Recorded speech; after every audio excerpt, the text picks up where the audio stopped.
Do you like the fairgrounds? I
I pledge allegiance to the flag of the United States of America and to the republic for which it stands, one nation, under God, indivisible, with liberty and justice for all. Thank you. Call this Tuesday, November 12th, 2024 meeting to order. The chair will make a motion to approve the agenda with one change on staff reports, moving number 3 to switching 3 and 5. Office of Development Services with Natural Resources. So just switch those two, just the order. Second. All in favor? Aye. Motion carries. Chair will also make a motion to approve the consent agenda A through P. Second. All right, I don't see anything on here that is out of the ordinary for what we normally do in it towards the end of the year. So any further discussion? All right, all in favor? Aye. Motion carries. Commissioner Broom is out today, obviously. He is have hunters in camp, so he is dealing with that today. Now we'll move to public comment. If anybody's here that wants to make any public comments, this is your moment.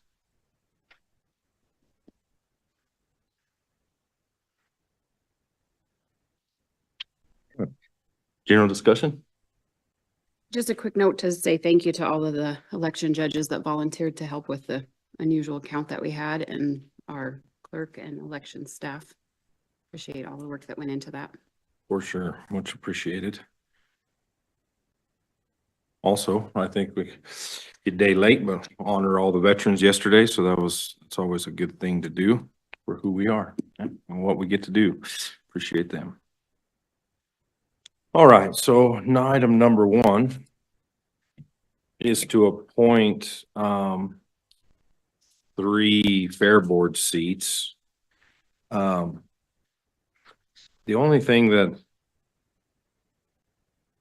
the fair board asked, and I don't know if we had this conversation. I think that they submitted that request because they thought we'd maybe get a whole bunch of applicants all at once, which that didn't happen. But, and I have forwarded those letters to Jackie, and she had no problem with any of those folks, and so. Yeah.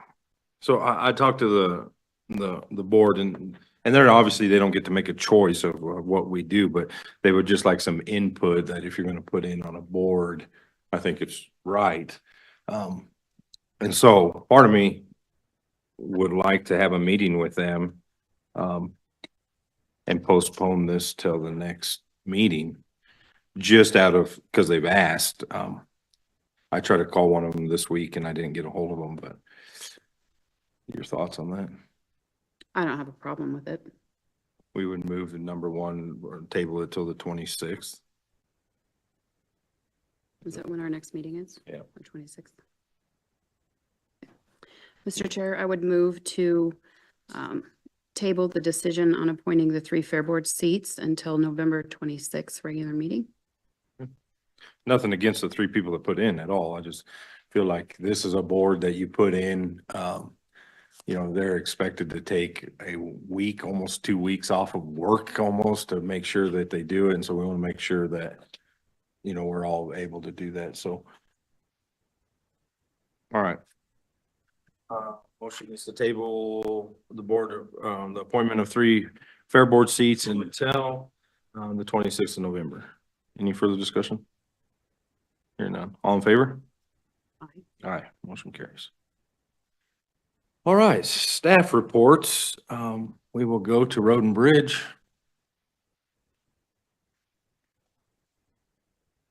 Morning, Commissioners. Good morning, sir.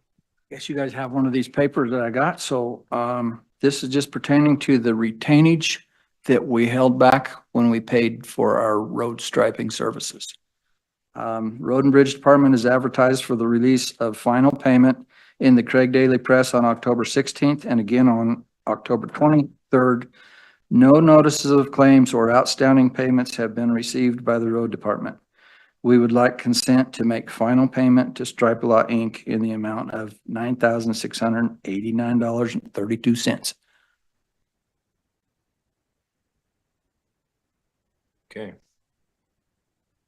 Mr. Chair, I would move to release the retainage for road striping to Stripe a Lot Inc. in the amount of $9,689.32. I'll second that. What did we hold the retainage for in the first place? Way I understand it is just in case the people that we've got doing the services come into town and buy paint and then don't pay for it. This allows a business to put a lien on there Gotcha. a little bit.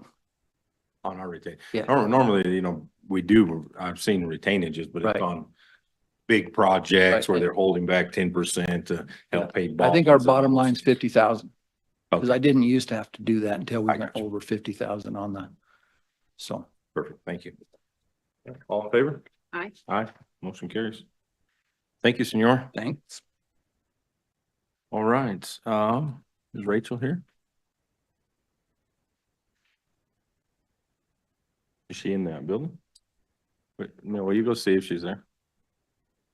We'll just move on to, natural resources. She probably didn't think she was coming 5 minutes into the meeting, probably is what she was thinking. You should know better. We should never guess what's gonna happen. You might get switched from the last to the second. Okay, I have four things to present to you. The first one is we'll talk about the contract amendment for the social economic study for the pumped hydro project.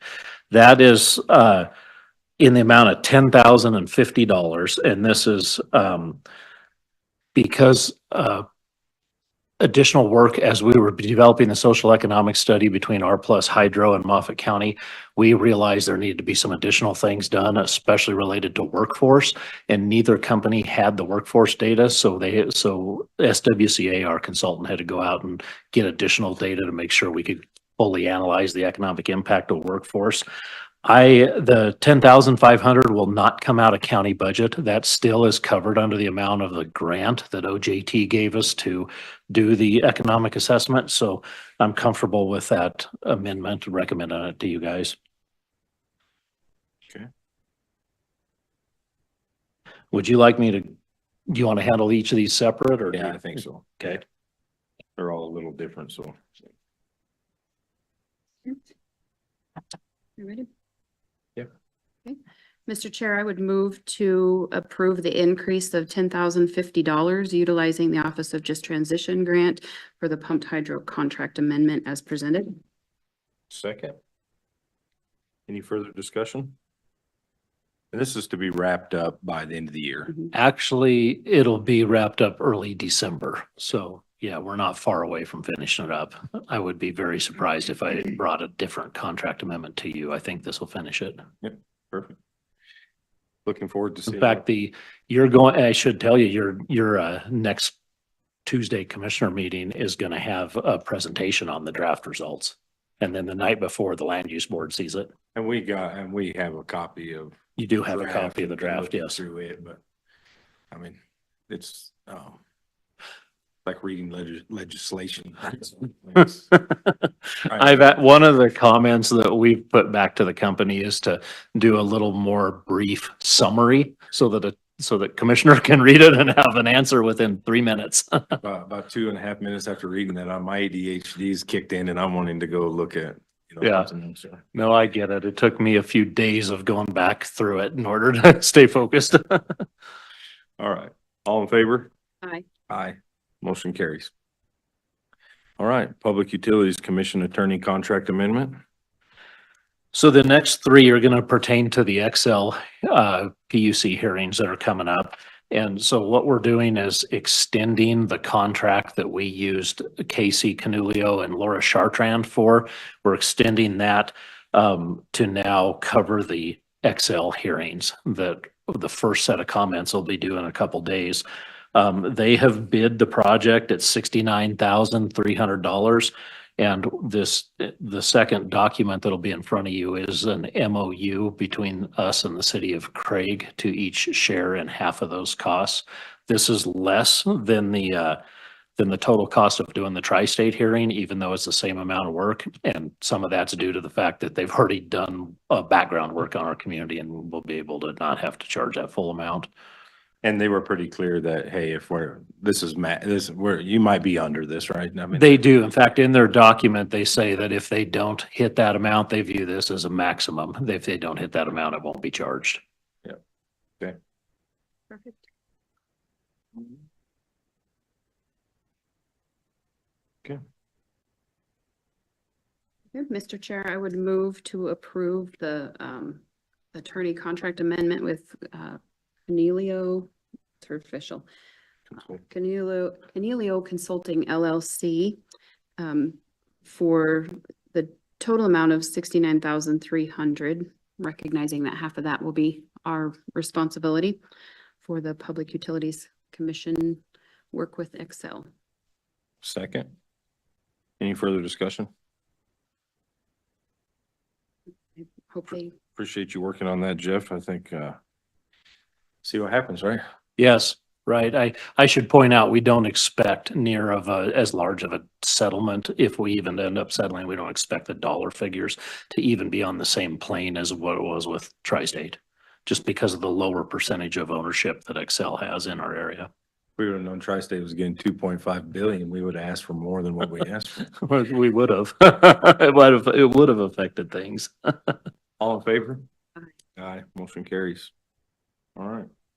Resolution 2024-113. Yes, so this is a delegation of authority to Commissioner Villard to act in those negotiations in the same capacity that you did. This is the exact same resolution with changing the name of Tri-State to Excel for these set of hearings. It does authorize her to enter into contracts up to 25,000, just like we did last time. And I think the most important thing to note is that even though you'd be delegating her authority, our intent is to communicate with the other three regularly through this. Yep. Other two, sorry. I'll make that motion. I'll make a motion to adopt resolution 2024-113, the delegation of authority. I'll second. Motion to carry. Any further discussion? Hearing none. It worked good last time, so should work good this time. So, all in favor? Aye. Aye. Motion carries. All right. And then the fourth item is an MOU between the city of Craig and Moffett County to jointly participate in these negotiations. The major change in this MOU between last time and this time is that instead of relying on an Office of Just Transition grant, it will be county and city funds being expended. Other than that, it's the same. Mr. Chair, I would move to approve the PUC memo of understanding with the city of Craig and Moffett County as presented. Second. Any further discussion? Hearing none. All in favor? Aye. Aye. Motion carries. Thanks, Jeff. Thanks for all your work. Thank you. All right. Rachel? We'll go to Human Resource Department. This is Memorial Regional Health Billing Discussion. Morning. So over the last few months, the BOC and MRH, Memorial Regional Health, have had several workshops to discuss billing discrepancies found by MRH. We have reached a point now that it is necessary to move beyond discussions and be able to take some action on this issue. That would require authorization to be able to enter negotiations on behalf of the BOC. Our Moffett County Attorney Gary Roden and myself could be authorized as point of contacts to continue the discussions and negotiate towards the final agreement for the billing issues that we would then bring back in front of the board for you to make a final decision on that. So just for clarity, this is in the public now, public record, but just for clarity, somehow MRH did not catch that our insurance was not billing them or was not paying them since 2020 21. 2021, yeah, back 4 years. So all of a sudden they catch this and now they got this big bill that they're wanting us to pay. Correct. And so, so now that's where this negotiation, I mean, is where we're at, and is trying to figure out, well, some of that's probably not on us. I mean, at some point they're, we have to figure out what it is. And they've been good to work with. It's not like we're fighting, but that is the concept behind of what we're dealing with here. And so I think it's good. I think you, yourself and Gary have been dealing with, those meetings anyway. Correct. So, Yeah, and our insurance company's been reviewing Insurance, everything yeah. to make sure they are legitimate claims too. yeah, for sure. Right. And we have the same consultants, right? Both of our, consultant's not the right word, but who works for MRH and works Straighter. 6 degrees Oh, yeah, correct. is Yeah, the same company that works for both agencies, right? So, yeah, same broker. yeah, essentially. broker, Yeah. there, that's the Yep. right word. That's right. Okay. All right. Mr. Chair, I would move to authorize our county attorney, Gary Roden, and our HR director, Rachel Bauer, to negotiate this to bring us a final agreement. Second. Any further discussion? Thanks for your work on it so far. Yeah, It's a headache. you're welcome. Thank you. All in favor? Aye. Aye, motion carries. Okay, now Office of Development Services. Mr. Tipton and Mr. Binder, you want to start this off? Then we'll bring up who you got here. So this is regarding the Fairgrounds Event Center Master Plan. I'd let you guys start the conversation and then we can go from there. Good morning. So we are here to, we're all the way through the first part of this process. Feasibility study has been completed and we've got Charles Johnson and his team here to present that to us. We've found some good findings, so I'm excited to share that with you guys. So we'll just go ahead and introduce Charles. For clarity. Yeah. This is the master plan.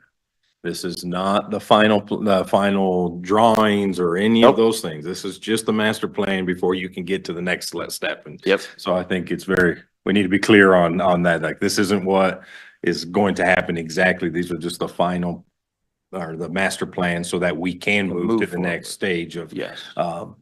drawings and those type of things. So Basically, in layman's terms, makes it feasible for us to move forward. Yeah. There's findings that do prove that this is a good thing for Moffett County. But I want Charles to go ahead and present all of that stuff. Exactly. right. Here, come on. Thank you. Yep. Thank you.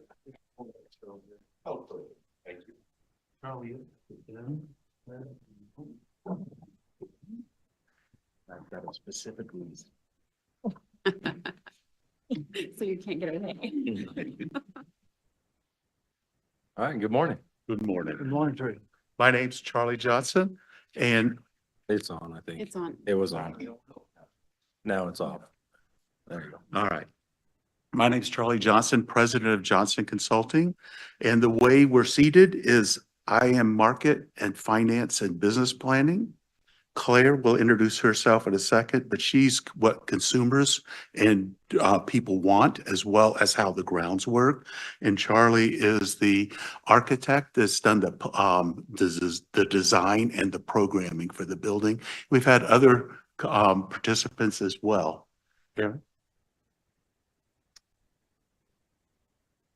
Here we go. So I'll let Claire introduce herself and her team, and then Charlie introduce himself and his support team. But I was supported with Sarah Emerton. She is an outstanding fairgrounds person. She's been working on fairgrounds now for the last 10 years. And so that's what we really specialize on, is event centers. We also work a lot on sports facilities. So I think that there's some interesting parallels that happen, but I think those principles really add to sponsorship, advertising, and food and beverage where we see headroom. Hi, I'm Claire Fettig. I'm a planner and project associate with MIG, which is a Denver-based planning and design firm. I also worked with Mark De La Torre, who is our Director of Denver Operations and Director of Engagement and Design. I'm Charlie Smith, Senior Architect of Smith Architecture and Planning LLC. I deal exclusively with fairs and expos and things of that nature. I worked for you in, what was it, 2000 and that far back? Wow. Anyway, and that and over 260 other fairs around the world. And tomorrow I'll be up in South Dakota for the Rocky Mountain Association Affairs, where we'll get together and talk about this very building type, which is a very popular building for communities around the country. Next slide. This was the summarization of our work plan. Big picture, it goes from what everybody is talking about in current operations and the role that the building plays today, to really understanding the business model and the physical nature of it, and then developing our recommendations and also the business case for it. So we're looking at jobs as well as tax and fiscal revenue, which is somewhat of the return. And it's interesting that you're so close to Utah and Wyoming, that everything that you do really pulls in more people from out of state, which is obviously a strategic advantage for your venue. Really what we're trying to do is figure out what is apropos for this market. We worked on the venue in Vernal, and we know a lot of your competition that's happening in the region, in the marketplace. So what is it that is going to distinguish this facility as well as keep it up with the Joneses, and also do a more effective job of penetrating the marketplace to bring more out-of-town visitors? This is probably, the smaller the community, the more important these types of venues are. And our job is to really figure out the business case and the argument for why something like this makes more sense.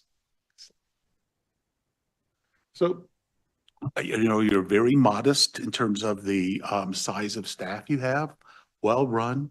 It's quite a business-oriented venue. You all almost do 500 events already today. That takes time and effort and contracting and all those types of things that have to happen. We've seen no issues operationally from a strategic standing point. So you're already doing almost 450 events today, and we really see that growing substantially. As we look at this, you'll find that on the next slide, you'll find that the fair, which is oftentimes the thing that people think these grounds are for, is absolutely one of the smallest categories of business that you have. And so what we have to do is make sure that the venue works absolutely well for the fair, but what can we do to round out the business physicality of the venue? And indoor spaces are what's missing at this venue, and complementing what you have is really going to be a strong addition to the grounds. Now we're going to talk a little bit about, on the next slide, the physical nature of the site. And Charlie, do you want to talk a little bit about this slide, or do you want to go to the next one? I think Claire's going to talk about this one. I'll jump to the next one. All right, good. Yeah, so this is just the site as it is now, some of the buildings that are on there. As you can see, there's a handful of barns on the site. The racetrack takes up a good portion of it. There's the existing indoor arena and grandstands, pavilion building, and a few other smaller supporting buildings. So with that, your team makes things happen. That's what you're dealing with today. So the next slide gives a broader perspective, and Charlie's going to talk about how the grounds work. So once you see the diagram of the existing facility, you say, well, what goes on there? And we've been delving into, and these are 4 diagrams out of 22. This is called taking you apart. Where the roads come in, what are the utility issues, what are the property issues, what are the neighborhood issues, all those kind of things, so that you don't just do a master plan, say, here it is, hope you like it. because it'll have a lot of holes in it. So we want to do our homework up front. There are 22 of those diagrams. We won't bore you with those. Melody's gone through them a number of times, but they're very helpful in us understanding what some of the real hot buttons are in the community. And then taking all of these 22 maps that Charlie created, we organized it into some opportunities and constraints that we found throughout the site. Starting with some of the constraints, the racetrack is number one. It takes up a very large portion of the site and it's not being well utilized and for its main purpose. The existing indoor arena is has radon in the building materials, so it'd be expensive to remove and remediate. It's also not serving as good of a purpose as it could be. It's on the smaller side and it doesn't allow for certain livestock and rough stock activities. Animal movement on the site, currently the barns are located pretty far away from the primary arenas, so users are having to travel back and forth between the two. The barns are a little worn down and not adequate. And then, good idea, Yeah. yes. And then additionally, parking on the site is very limited to just those orange portions. Paved parking is always an issue, especially for larger events, and a lot of people end up parking on the roadways. And then getting into some of the opportunities that we identified, there are still some, good buildings that could be repurposed. The arenas could be repurposed. There's an opportunity for some gateways. The site is located right along US 40, right as you're driving into Craig. It's one of the first things that you see. So having these gateway entrances can really draw you in and make it a focal point of Craig. So as we look at the market analysis, we see that you have a fairly good incomes levels. You have a good population. When you see Archer and Cheyenne, they have the Denver marketplace, so they pick that up. You right now, your age is, consistent. So you're in good shape from a market standpoint. The regionality that you participate in is very strong. So that shows you some population nodes where the concentrations are. And so our job is to really pull as many people in as we can. And sometimes some of your events will have international participation in. And when we start, this becomes your brand. So when these people visit and use this facility, this becomes your brand, and you want to be able to service these resources as well as attract as many people as you can in. So attribute wise, on the next slide, we'll talk a little bit about the user set, and then we're going to go into more detail on how your market affects how to attract the users. So throughout this process, we did a handful of community engagement touch points with various stakeholders and user groups. We first had interviews back in February, then we had an online survey, which was sent out to different user groups, and also some in-person engagement in May for your Grand Old West Days, where there was, a large group of people from all around Colorado coming to Craig for this event. So we were able to share our site plan ideas with them and get some feedback. So starting bigger picture with Moffat County has a mission to promote what it already offers and having some ecotourism. Also, it is lacking some year-round multi-purpose space, and it's people are having to travel outside of Craig and Moffat County far away to get to some indoor spaces for youth sports or other equestrian and livestock activities. And social events. Yes, and other, And also, as a whole, Moffat County is lacking some hotel space and transportation within it. And the next slide, please. Zooming into the fairgrounds, again, we are lacking that indoor multi-purpose space. The site right now is very limited on indoor space to just below the grandstands and then the existing indoor arena, which is currently utilized by a different group for 6 months of the year throughout the winter and not open to the public. As we described earlier, parking is a challenge on the site and should be addressed for larger events. And some of the buildings on site, such as the pavilion, are currently being well utilized. However, we want to look at other opportunities to improve the space. Next slide, please. And then getting into the multi-use event center and resiliency center itself. Again, you know, making sure that we have opportunities for the community to use that space, not just for a few months of the year, and also having a diversity of ways that they can use the space, different sizes of rooms available and types of spaces, making sure that all of the livestock and rough stock event space is updated and well used.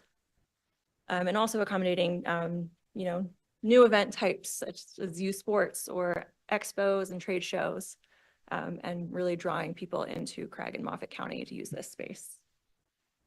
Next slide.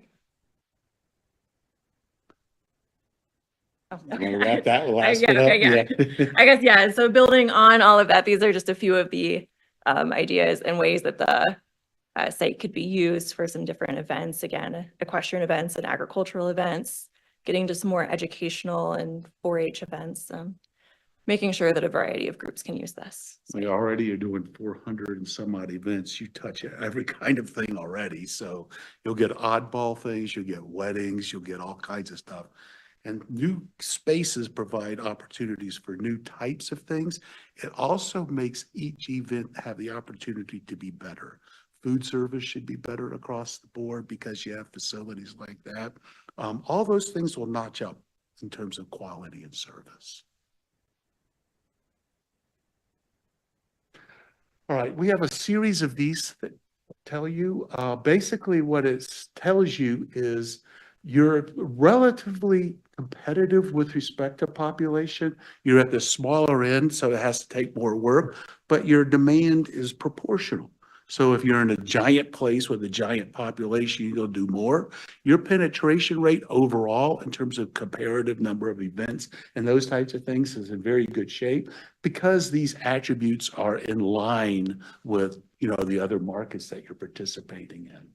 I think the biggest deficiency is your hotels.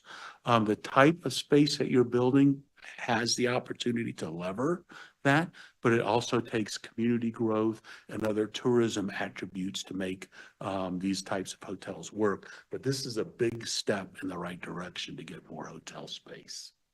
Oh, the next slide. This really starts to look at the facilities, and your largest space is only 17,000 square feet, and you're competing with other buildings that are substantively larger. But as we look at the proposed new multipurpose venue, you're going to be right up there with respect to competition and new spaces. And the mix of spaces that you'll have will be a lot more competitive in relation to your competition. Next slide. This speaks to the largest arena, and you can see that there are larger venues, and you're at one of the smallest sizes of all your competition, and this will put you right size you in relation to your competition. It also opens up new dimensions of demand on the types of equestrian and animal events you'll be able to get, and those types of things I think will be increased in market penetration. Next slide. And then what we are looking at here is how are we bringing out of town people into the marketplace? And you'll see some statistics, given the nature of your population and location, you're right up there in overall market penetration outside the 100 miles. And on the next slide, we have an aggregation of all this data. I don't want to bore you with this. It's basically the same thing. But basically, the market tells you when you modify, when you look at the proposed, it really brings you in line with the competition. And you'll add almost 220 events. And think about it. You're opening up 2 new surfaces and spaces, each having 365 days. You're going to be quite active, and you'll distribute some of the current events you have, and you'll better service those in other locations in the expansion. So this is a win in those types of considerations as well. Next slide. So when we look at this, You're currently attending, you get about 6% of your demand outside of a larger catchment area. And, we would really like to see the average is 18.6%. So you have a lot of headroom in terms of outside business. And what we'd really like to see the focus on is attracting Utah and Wyoming, as well as serving the Coloradan residents better. I'll give you some statistics.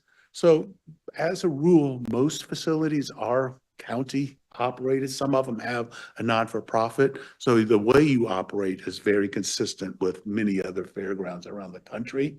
I think the shortage of spaces we've talked about fairly well, and Charlie's going to show that to you. You have a lot of use days. And as you look at that, you really have the role that this facility plays is very high. With new surfaces, its role is going to be added. There could be sports facilities. There'll be a lot of community use events and those types of things. 4-H and those types of programs will improve. Dedicated spaces for those. As you see, once this stabilizes, we actually show you evolving to a small operating profit. And that's inconsistent with all the other ones, except for one of the fairgrounds that already makes a small profit. Food and beverage is one of the key ingredients to that, and also the nature and the types of events and the different revenue categories that you'll be able to bill for. On the next slides, we're really looking at your rental rates, competitive. You are unique in that you offer discounted rates to county residents. And that's a good thing as part of your service mandate. So, that's important to consider, but it also needs to be reflected that management has those opportunities given, and there's a cost to that. So that could explain somewhat of your operating deficit, but it's a great benefit to the community. And lastly, you don't have dedicated funding per se, but you've been very appropriately giving to the facility. Capital dollars are way behind. So the big movements that other facilities have made, you haven't made those, and that's where I think our recommendations come into play. For the next slide. So what we've really talked about, and Charlie and Claire, primarily Charlie will talk about, is we've recommended quality and size. And that's going to give you the capability. I think the sensitivity towards quality really relates to just the desire to have good facilities as well as funding mechanisms that may come into play. Also, racetrack, that's a big land eater. There's a lot more opportunity to deploy that land in more effective ways. So we've asked, marketing could be improved as more volume comes in. There may be a little head count improvement needed. So we anticipate that. We've suggested that in our budgeting. So management should have a little bit more resources in that regard. The next slide. So we really talk about the nature of what these elements do. So when we do improvements, we really look at the nature and we ask ourselves, are there motivations for doing these things? And virtually every one of these has a lot of different reasons for being improved. And so if you do with these types of improvements, you're going to see mission-driven, community-driven, and market-driven reasons for doing things. And, the mission-driven is obviously what's important, and it really has the other attributes towards community and market reasons. So the next slide is going to kind of show how we're going to execute that physically. Yeah, so taking all of these different recommendations, this is our suggested master plan for the site. So again, we are removing that racetrack so we can use it for other spaces. And so the big thing here is going to be the complex with the multi-use event center and resiliency center. Attached to that, we have a covered warm-up and then a 200 stall barn. Some of the existing buildings on site are staying there and should be improved, including the grandstands and then the existing indoor arena, having that reskinned so that it matches with the new event center. There's some additional site improvements, such as improvements to the park, moving the location that you would find the carnival to up by the park and US 40. Adding in some more dedicated parking and 100 trailer parking spaces with hookups.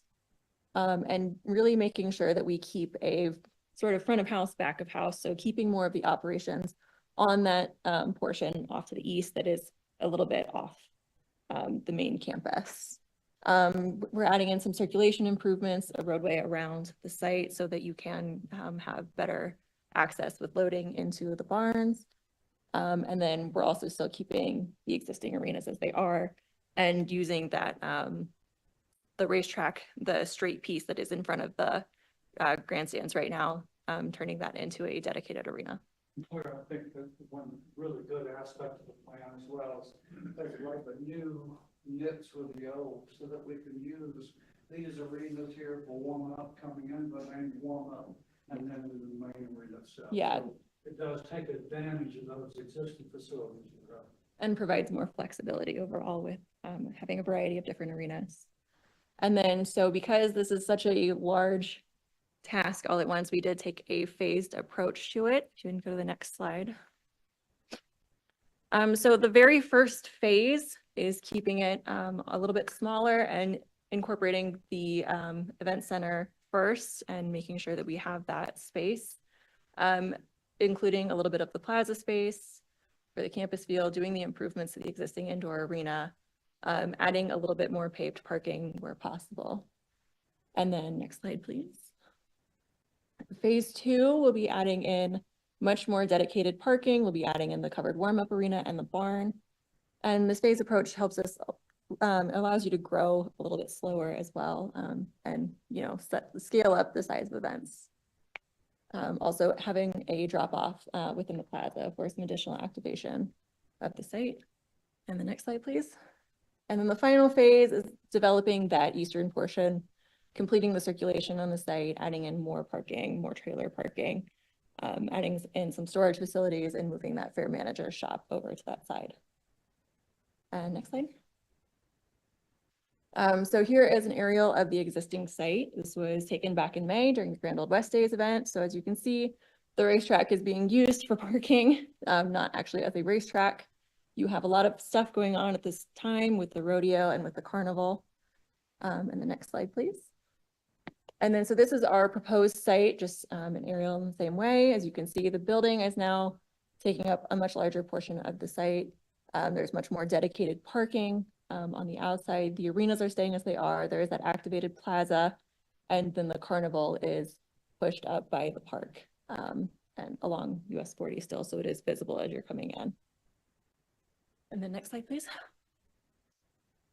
So this is as you are going into the fairgrounds on 4th Street. Next slide. And imagining this in the future, this is an example of the gateway entrance that we were talking about, really welcoming you into the site, making you feel like you're at, this dedicated fairgrounds. It's an event, it's happening, it's, the place to be. Next slide. And then finally, so this is the site existing with the hog barn and the small animal barn. You have the existing indoor arena off to your left, and then off to your right is you can see a little bit of it, the grandstands. And so what we want to do with this in the future is turn this into a plaza that can be activated for a variety of different outdoor events, including having food trucks. You can do outdoor arts markets, trade shows, and really welcome you into that space and into this brand new facility. It's amazing how event lawns have become so popular. There's a lot of outdoor type of programming and corporations really enjoy using them as well. These aren't architectural plans, but they are scalable plans so that we're able to put a price tag on them. So we haven't gotten really into the more detailed drawings. That certainly comes later. I did want to reinforce the fact that these are such important buildings to communities all over the world that maybe when you grew up, you went to an old armory for the Boy Scout or Girl Scout jamboree and car shows and things of that nature. And that's what this building does. we feel like it's got something for everyone. Those people that are leaving the county and going to other counties and other states to exhibit and do their different shows, we want to keep them here. A significant economic impact for the community.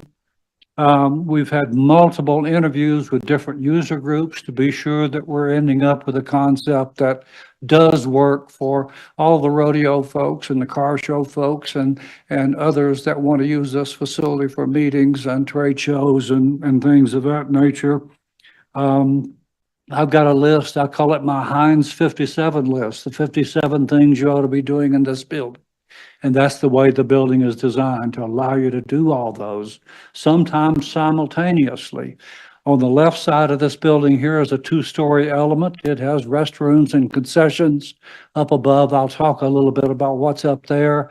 The light blue is the main lobby that actually allows you to go either into the main arena or into the conference center, which is now replaces the pavilion. That's now 15,000 square feet. That accommodates anywhere from 300 to 350 people for large meetings. The main arena itself, you see there, is 150 by 300 feet long. I'll be at the National Finals Rodeo week after next, and their show ring isn't even that large. It's constrained to a basketball facility, but this meets all the rodeo requirements, the barrel racing requirements, the bull riding requirements, all those kind of livestock events. It also has about 2,200 seats. 18 of them are fixed, and then there's a couple of hundred that kind of filter in there. Next slide, please. So we'll go from the general usage on the lower level to the upper level, and you'll see some blue space up there. Those are meeting rooms, which could be called meeting VIP, spaces that could be sponsored by different groups that would like to have different parties up there. Or during the week, you may have different club meetings. Those are subdivisible and have the appropriate offices and restrooms that go along with it. That's the only part of the building that is 2 stories. Next slide. Then we get into some of the other uses. On the left, you see the banquet seating. That could be anywhere from 800 to 1,000 people in there for one large meeting, or it could be subdivided. And then down on the lower area, the blue area that's being shown is 300 to 400 seats for Rotary meetings or other meetings you might want to have in that. On the right-hand side shows a entertainment usage of the facility. That's the way Garth Brooks likes to lace his out, with a center stage. And believe it or not, we've got Garth coming to one of our little community centers down in Lower Alabama. We call it LA. And he's going to kick off that meeting and that building there. It puts about 4,000 to 5,000 seats in the floor. Then you add another 1,800 or so on your fixed seats in the bleachers. That gets you about 6,800 people, which takes care of an awful lot of different entertainment events. Sometimes that stage shown in dark gray is on the right end, so you'd have an end situation. Other times it's in the center, so you can get more circulation around it. Next slide, please. This shows then getting into the sports business. On the left are 6 basketball courts where you could have the state high school basketball championships. And then on the right, 12 volleyball courts. We're not showing pickleball, but we need to start showing that. That's such a popular sport these days. And during wintertime, when it's slow, some of these will be great, just recreational play as well. You'll be able to layer in there. That is a concrete floor in the show ring, so it allows you to put the basketball courts and other uses in there. And you have to decide, well, who pays for the dirt removal? Well, if a livestock group wants it, they pay for the dirt coming in and going out. If a clean show wants it, they pay for the dirt coming in and out. So there's a different number of different ways operationally we can handle that. Next slide, just to give you an idea of what this building might look like. You know, it's going to have some of your native stone. This shows the corner as if you were driving west on Victory. The corner lobby, it shows a wood-like structure canopy. That's not actually wood, it's a synthetic product that we use now that doesn't age. And then back to the right is the conference center portion of the building. Next slide. Again, this is kind of a view, again, off the Victory, straight in, showing the main lobby and how you go in and then to the left to the arena or to the right to the conference center.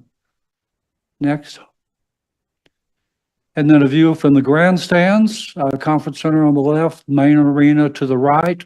Then that main arena to the right will connect to the warm-up arenas and the stalling facilities. And we kind of treat it like a train. It starts at the beginning with the lobby and goes on down through the arena, into the warm-up, into the stalling facilities. And right now we're showing you with 200 stalls. We need to get you to 400 before too long because that's a typical good-sized show that's touring the country. Next slide. And just another view, again, a conference center on the right, main lobby to the left, and again, using native materials that relate to other buildings in the community. Next slide. So we needed to do those diagrams and those drawings to kind of put a handle on what are the costs of some of these different components and how they relate. You'll see at the top gray band, a phase 1, phase 2, phase 3 of the development. Charlie? The most important thing to recall here is that this is not inconsistent with what's being spent in other markets. We're seeing these types of investments happening across the board. I think across the board, there's deferred maintenance on these types of facilities that needs to get caught up. And then as you're making a move for the community, you know, you're basically building your living room and your welcome mat to the community. And that's the reason quality is being seen. Also, the addition of meeting space is so important. So we recommended a phasing approach on this, and it illustrates to you that, you know, it's expensive, but it's a major move for the community and the state, this side of the state. On the next slide. Really speaks to the utilization. And if you go up a little bit more, you'll see that we are moving some events around. So you'll see the third line from the bottom illustrates how we're going to be, the second line, fourth line from the bottom is you'll see some transferred use days. That's because they're being better served. They would make that move so they could be better served. And then we're layering in additional use days. And you'll illustrate that we're going to be moving to almost 100 extra events a year. So on the next slide, we really illustrate what that means in terms of your phasing. And if you look at the attendance that is coming on the bottom line, you're really moving your attendance substantially. You're doubling your attendance with this type of improvement. And we don't expect, that's not an unreasonable expectation in our mind, because you're adding different product and you're going to be serving a lot of different supplemental uses. So on the next slide, we really illustrate that you are going to be making movement by, just imagine what happens. The adjacent neighborhood is going to be lifted because you're going to be greening this up. You're almost creating a park here now that hopefully is going to be used by the adjacent neighborhoods. I would anticipate, you know, in the next 15 years, a hotel coming in. So not only are you touching this facility, but you're also branding the community, and you're lifting, you have the opportunity to lift the adjacent neighborhood. So we really want those additional people coming from a larger trade area to spend more money in your community. And most importantly, not have to send all your people to Steamboat or other places for social events. So you're going to get double whammy with respect to new people and keeping your dollars in the community. So that's really what we see happening in terms of the attendance at the various facilities. And you'll see the movement that happened in Montrose. We would expect the same thing. There's no reason why it wouldn't happen here as well. So the next slide. We're again looking at the P&L at the up a little bit more at the bottom line there. We really don't see the economic nature of the venue except growth in terms of volume, but your P&L is still going to be fine at the bottom line, consistent with where you are today or better, but slightly better. It's not going to be enough near to pay any debt service or anything like that, but it will be able to give you contributions to capital improvements and some of those minor, and be able to take care of the facilities better. So as we continue looking along at the financials, you've really grown the business. You've really taken it from a relatively small operation to, almost quadrupling the volume in the building. And you have new surfaces, you have new spaces, you have new people coming.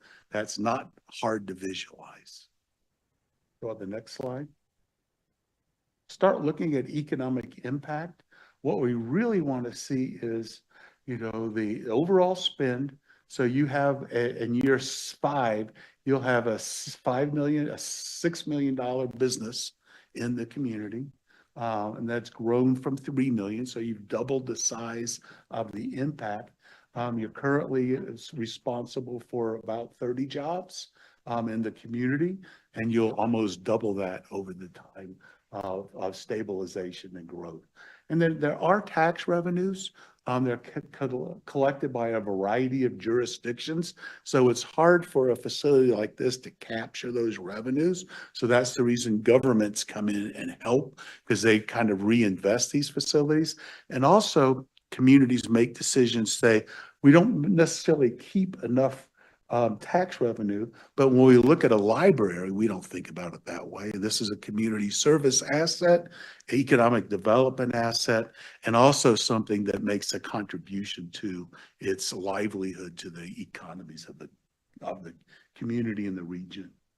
So I think the next line, we're really talking about the increment here. And so what we want to see happening is growth. And the fact that we want to see results happen, we make an action, we want to see a response to that action. We want that response to be better than it was before. And we've got those ratios all working to that. So your ROI on this is substantive with respect to the yield that you're going to get in terms of volume and the size of the business. So this is actually a good investment from the county's perspective and the state's perspective and the community's perspective. So you've really changed the nature of the operation, and you've changed the nature of the grounds. Those are two wonderful outcomes that you want to see. So there was a set of objectives set forth when the RFP came out, and they were desired to be, and our challenge was, can we achieve getting those objectives? And this checklist pretty much tells you that we've accomplished that and how we've accomplished that. So by physical movements, by increasing staff somewhat, you'll be able to accomplish the objectives you set forth. And I think when you do grant applications and things of that nature, these pieces of information will become very valuable, and the conclusion is very valuable. So on the next slide, we really look at the variables that you had across the top, and then we asked ourselves, what contribution are these types of facilities going to make against those variables? And it gives you a hierarchy of improvements to be made, but many of which need to get made concurrently. For example, if you touch a building here, you'll need to modify parking and HVAC and all those types of things to accommodate it. But this really gives you a hierarchy and tells you where your contribution could be. And I think the phasing plan that we've identified reflects the nature of this chart here. So we've been trying to achieve the objectives you set forth and make the most meaningful investments in the short term and then build the facility out over time. And it's quite typical for these facilities to go through 3, 4, 5, 6, 7 phases, you know, to get to full build out. So there's very few sugar daddies out there with the whole amount of dollars to do the whole thing at one time. And Charlie, the event center we worked on in Archer, perfect example. Yeah. It changed the whole operation, Exactly. you know, so, and they were short-staffed as well, and they've made modifications. So it's been a big movement, and those are the types of things that we would want to see here. So on the next slide, we want you to be happy. So we'd like to entertain any questions. Would you all like to make any other comments? Or are you good? I'm pretty good. So just to remind everybody, we contracted with our consultants here in January. They've been working on it since then, and they've been out here. We did stakeholder meetings with the objective of trying to increase the services that we were already doing to bring jobs and economic growth to Craig. And so this is the results of that. That's where this master plan comes from. And the next move would be to move into design and engineering. And of course, we're out hunting for grants and funding. Thank you. And I think it's important to, I mean, I know those are phases, but like some of those things just don't work the way that it's set up either. So I think in the design in those phases, that whole design could change. This is just the concept of it. I mean, Our just first for- approximation. Yeah, first approximation. I mean, just for example, the stall barn and the arena, that don't work for fair. I mean, so there's the little things that I think we're gonna have to, and we've talked about those in some meetings, but just so everybody knows that this is not design. This is concept, because I think we've already heard some things about, well, this is how it's gonna be designed. It's not, we don't know how it's gonna be designed. I will say, the one thing that concerns me about the phase approach is that I understand a lot of people do that, but in reality is a lot of people only do phase 1 and they never get to the next phases because they can't figure out how to pay for it, right? So whatever we figure out, whatever phase we do, I mean, I think it's going to have to be a reality check that this might be the only phase we do. So especially with everything coming down the pipe. So understanding that the first phase needs to be what we want. And What happens, Commissioner, is that people see how well phase 1 worked and what the impact was, and they're ready to invest in the next phase. Georgia Agri Center, I did that in 1992. They're still adding to that complex. And it's a little city called Perry, Georgia. And it has just been so successful that they just keep adding to it because there are needs. You know, we need to go from 1 barn to 2 barn. We need additional parking and this, that, and the other. So hopefully the first phase will trigger additional phases. yeah, I hope, right? Same thing when you buy a house and you're going to remodel the basement, right? And then the basement 10 years later is still the basement of how it is, right? What's next? What's next? Yeah, yeah. So that's what a master plan's for. You set the hope and then you evolve to it. Yep. But you don't want the hope to go away. Any other questions? Any other question? Okay, thank you for that. Appreciate it. We really of enjoyed information. serving you on this. So you've been a great team and really been a great team to work with. Yeah, A lot of work. You guys Lot of work. push us through the paces, but that's what we're here for. right. No, you Thank guys you. did a great job. Thank you. Yes, thank you. Lots of questions answered. All right.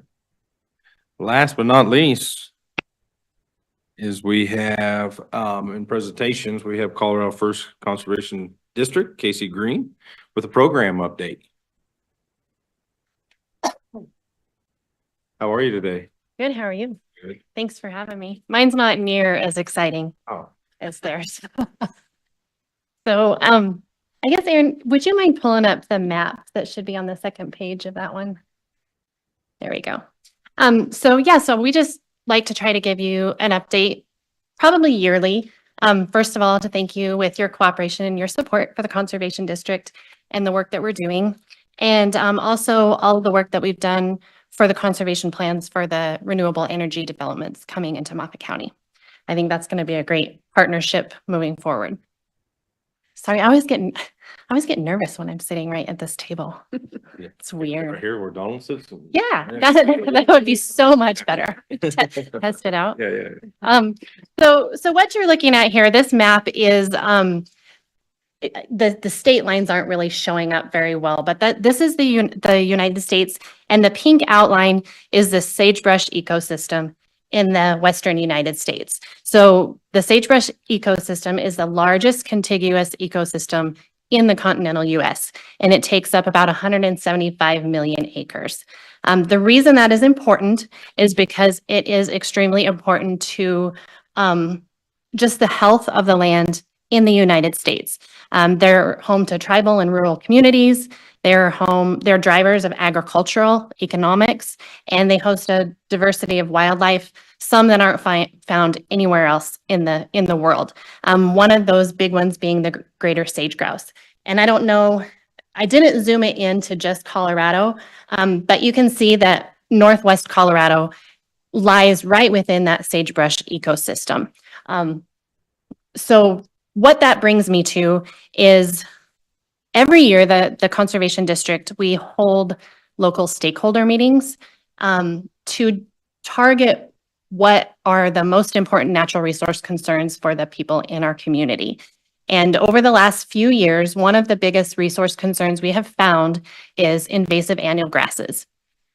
Coincidentally, invasive annual grasses are also one of the biggest threats to the sagebrush ecosystem in the United States. So we have kind of put that on the forefront of our goals as a conservation district to help landowners work with, because it doesn't matter if the state is taking care of their land or the federal government is taking care of their land.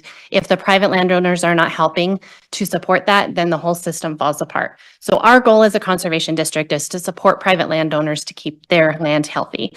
And then with that, if you want to scroll back up to the other one, these are 3 of the recent grants that we have applied for and received. I'm not going to go through the whole details of them because essentially they all are working toward one goal, and that's the health of sagebrush ecosystems and sage grouse habitat. We can focus on those things knowing that if we are creating healthy sagebrush and sage grouse habitat, that makes for better working and grazing and agricultural lands, as well as diminishing or helping to reduce wildfire risk, as well as supporting all the other wildlife that lives in there. So the 3 major ones that we have recently received and we have funding on the ground happening right now. The America the Beautiful Challenge, we did receive funding for invasive annual grass control. So that one we are specifically treating cheatgrass, bulbous bluegrass, and those are all going on private lands. I think we have 3 of those that we have 3 specific landowner projects that we've gotten on the ground this fall. The rest will kind of continue into the spring, and then we have a couple years to finish those up. With that grant funding and with some other funding we received through the Colorado Department of Agriculture, we were able to increase our staffing. So we hired on another part-time staff member, Mark Lowry. He came over from the BLM, and so he's been such a huge asset. He's kind of taken the lead on this America the Beautiful Challenge, and he is a whiz with GIS and mapping, which is not a strength of mine. So we're excited to have him on board for that. And then he's able to work with pest or herbicide applicators to make sure that we're getting the right use of those. And then with that one, we're also having to be very mindful of endangered species, fish and waterways. So it's all ecologically sound. The next one that we have received, and this one was actually unsolicited. So it's pretty exciting when people start calling you and asking if you can put money on the ground. So this one was the Northwest Colorado Invasive Landowner Treatments, and this was through funding through the Colorado Department of Agriculture and the Bipartisan Infrastructure Law, doing the same work, just focusing more on sagebrush habitat. And then finally, the last one we got was a big partnership with the U.S. Fish and Wildlife Service. It was also bipartisan infrastructure law funding. And it's conserving sagebrush ecosystems that focus on sagebrush and sage grouse habitat. So you can see it's a big area. We truly believe that these areas, this rangeland is one of Moffat County's biggest assets. And if we can do anything to help keep that healthy, keep the wildfires away, keep that wildlife habitat healthy, and then keep those lands working. We know that if agriculturalists are not making money on the land, the other option is probably not as good, which is development. So any way we can help keep those systems together and working is good. Unfortunately, I do not have updates on the NIF-WIF grant that we have been working on. We've gone through several iterations of that. I've lost track. I think I've resubmitted it about 8 times now. But every time I feel like we're just getting a little bit closer. So hopefully, I was hoping to have news on that when I presented today, but unfortunately I don't. You're hoping that they just get sick of seeing it and then just say, hey, you got it. Well, I mean, that would be nice, Keep- but keep- yeah. Keep beating So- the door. But as you know, you guys have been, again, a big support on that one as well. And Jeff has been invaluable helping me with that grant. That'll just add a huge infusion into this pot of the work that we're already doing. And hopefully, again, we would be able to expand our staff a little bit. So that's all I have. But also thank you when you are considering keeping the Conservation District in your budget. This is one of the things we are giving back to the community. So do you have any questions? I don't, but thank you. thank you for this. I mean, we always enjoy your updates. Think they're important. You guys are doing important work for Moffat County, so Thank you. Thank you. thank you. Okey dokey. That is our final deal on our program, or on our agenda. The next meeting will be November 26th, right here at 8:30 a.m. Meeting adjourned. We late on, how are you? Yes. Are they doing this, are they supposed to be doing?